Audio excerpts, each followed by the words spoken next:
Welcome to your very, very short crash course in trauma-informed education, also known as trauma-informed pedagogy.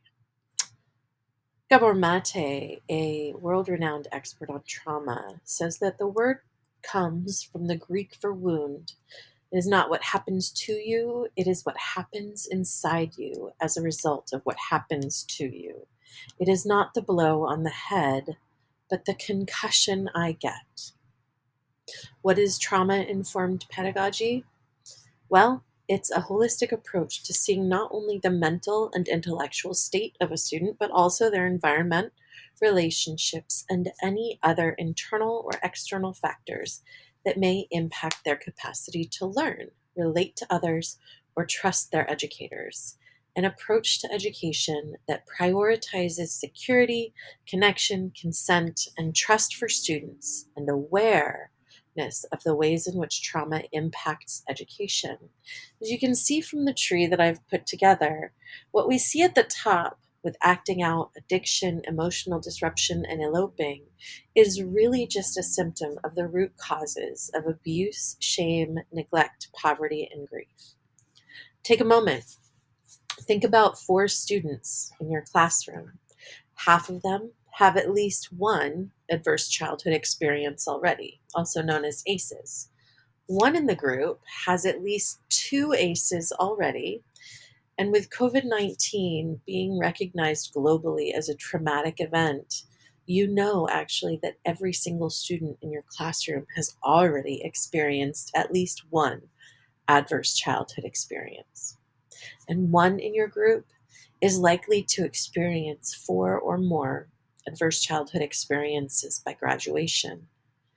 That means that when you're in a classroom with 25 people, anywhere from 6 to 8 of them will have adverse childhood experiences to the extent that they will create long-term damage. Think, pair, share. Tell your table neighbor in one word how you feel about that realization. Think about feeling words like angry, sad, scared, anxious, happy.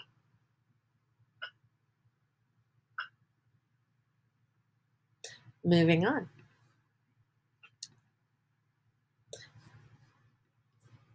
Triggers and glimmers are words that we can use when discussing trauma-informed education. A trigger is anything or any event that recreates a scenario in our students' brains that makes us believe that we are in danger and that we need to enter survival mode and prepare for the worst.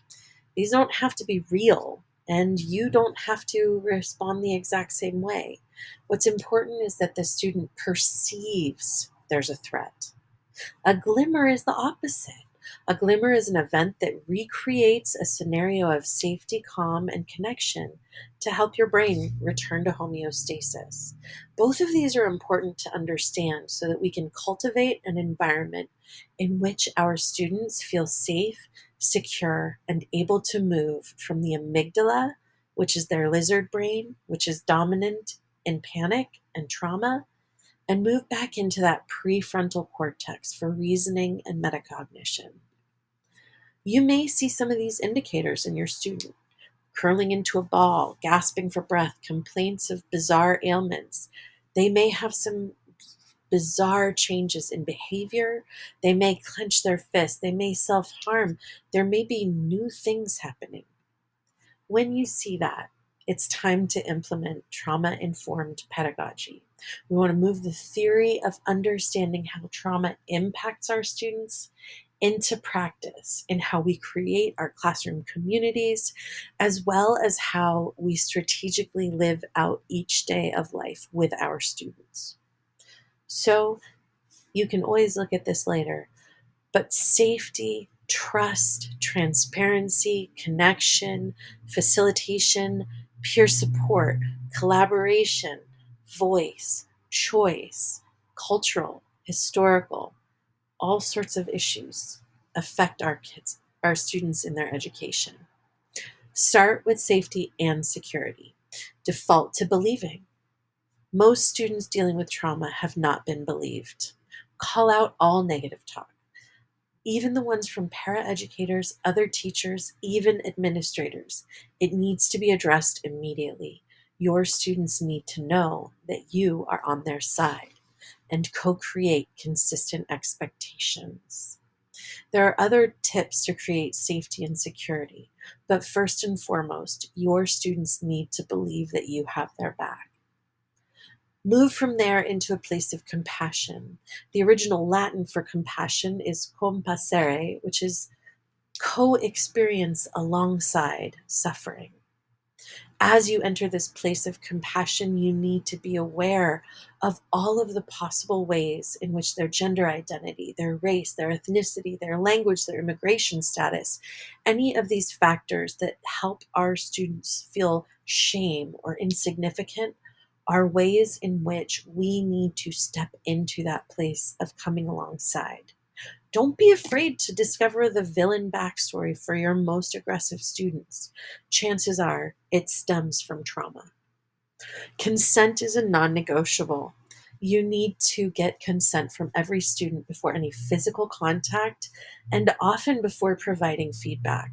If a student is hijacked into their amygdala, they need your awareness that they need time to come to a place to receive feedback. Get consent before asking personal questions. None of their life outside of the classroom is any of your business. And utilize nonviolent communication. This presents our students with an authentic choice instead of masking choices and pretending that our demands and coercion are authentic choices. Also, communicate. You need to over communicate with those who have trauma. Memory issues are consistent and regular with trauma survivors. It impacts every aspect of memory: short term, long term, semantic, physiological, mimetic. Every aspect of memory is impacted by trauma. So, understanding how to over communicate, or it may feel like over communicating, but it may feel like under communicating to them. Co create these strategies with your people, your students, your team. Learn the laws, and when you see something, say something. Prep and prep and repeat and rinse and repeat every drill you might have to go through with your students. And then create a drill for your students just for trauma responses. If there's a student you know may have a negative trauma response, prepare your students and have a simple way for them to exit the space safely. This helps to avoid perpetuating the trauma, as well as protects the privacy of those experiencing the traumatic event.